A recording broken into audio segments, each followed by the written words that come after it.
Welcome to Not Milk Never Milk. Subscribe if you're lactose intolerant. You begin by bringing the AirPods close and opening the case. This wakes them. On Windows, go to Settings, then Bluetooth and Devices. On Mac OS, open System Settings, then Bluetooth. Make sure the AirPods appear as connected in the list. You cannot rename a device that's not active. Once visible, do not disconnect. You will use the device entry. You're starting the change immediately to avoid toggling connections later. You now open the AirPods detail view. On Windows, select the AirPods entry, choose Properties or the three-dot menu and pick Rename. On Mac OS, click the info icon or right-click and select Rename.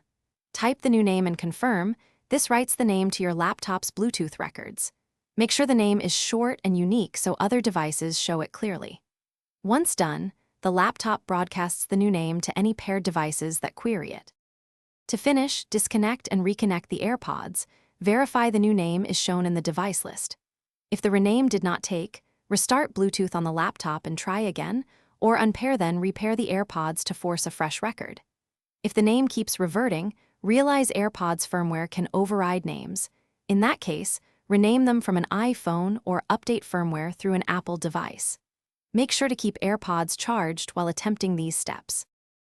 Thanks for watching. If this was helpful, leave a like and consider subscribing. See you next time.